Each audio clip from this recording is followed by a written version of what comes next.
Just an update here today. I was doing some work on the Roadglide, and I thought I had the camera going, and I didn't have the camera going. And I did all the work, and then I went to shut the camera off, and when I hit the camera button, it actually turned on. So now I'm giving you the update. So if you guys remember, I went to go on that ride and meet up with the Immortal guys. So me and the Matey Princess were on our way back, and the guy who was riding with us said, "Hey, you lost your tail lights." I was like, "Oh, that's weird." And then I lost my radio. I was like, "That's weird."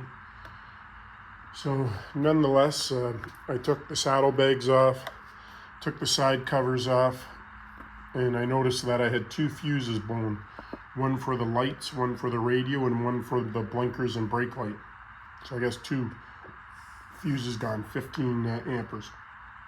So I just replaced them. As soon as I put them in, they popped. I mentioned we bottomed out really bad, so I knew that the stock wires go up underneath the fender, and there's a clamp there that actually holds the wires. And like you see, this has got the wide 200 on it, tire. But we bottomed out enough that the tire hit the bottom of the fender and it ripped the wires. So nonetheless, here, I'll show you. So this was the wires. I'm just going to set it on the seat.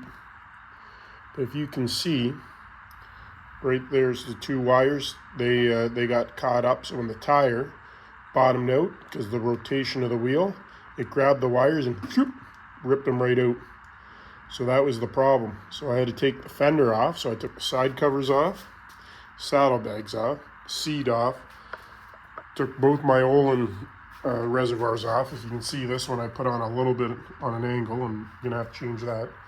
But and then while I was underneath there, I rewired wires right to the license plate light, to the tail lights, to the blinkers, and that because the lights share the same fuse with the radio. Everything's working again. Let me turn it on here. Like I said, I did all this work talking to the camera thinking it was on. As you can see, license plate lights working, lights are working. We'll look at the reflection off the garage.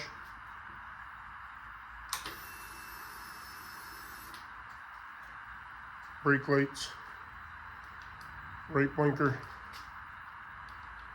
left blinker,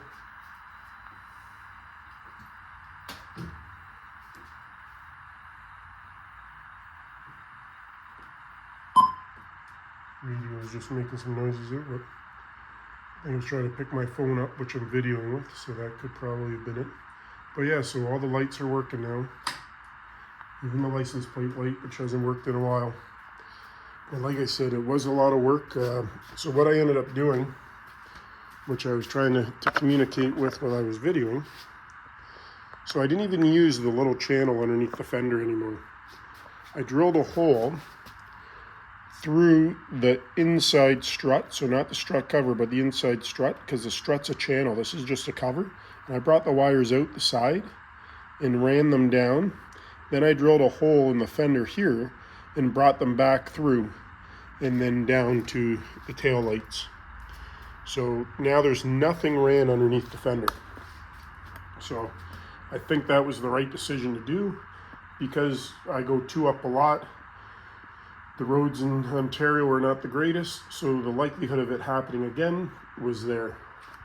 So again, I apologize. I was doing all the work, talking to the camera, and it wasn't there, so we'll just call this one repairing the lights on the Roadglide.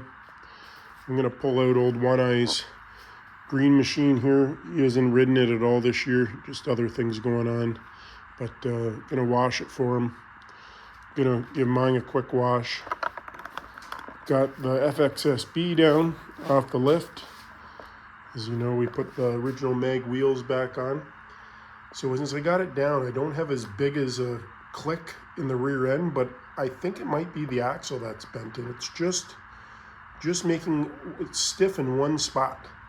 I did clean the grooves out in the rear pulley, and then I did clean the grooves out in the transmission pulley because it sunk kind of into the ground when the guy stored it, so a lot of dirt filled in those gaps. And then I did get the front mag wheel on as well. So those are the OEM wheels, kind of match what's on the FXR. I'm gonna put the OEM backrest on it and stuff, and then we'll get blinkers on it, and then we'll worry about getting it safetied. I'm gonna put a carb kit in it. I do have a bunch of carb kits. I just got to pull out my little box container full of carb kits, and then I'll either have to get a new battery for the tractor or put the one that's in the tractor back in this bike and get one for the bike. But the one for this bike I put in my tractor. So nonetheless, but yeah, so the Roadglide lights are back working. The repair was 2 pulled wires, and you know, luckily that's all it was. I was concerned about my tail lights, that I pulled them right out of the sockets. I had about maybe ½ an inch on the left tail light of wire, so I soldered it in and then spliced it back. But yep, looking good. So thanks for tuning in. Sorry I didn't I think that's the first time in quite a long time. When I was doing the Royal Enfield top end set, that happened a couple times. I thought I had the camera and I didn't, but been a while. When I don't have a big stand, I need to get one, and I just use the little one. That does happen. But thanks for tuning in. Be safe out there, and if you're in Ontario with those wildfires, hopefully we get those calmed down and things can get back to normal. But thanks a lot, guys. Appreciate it.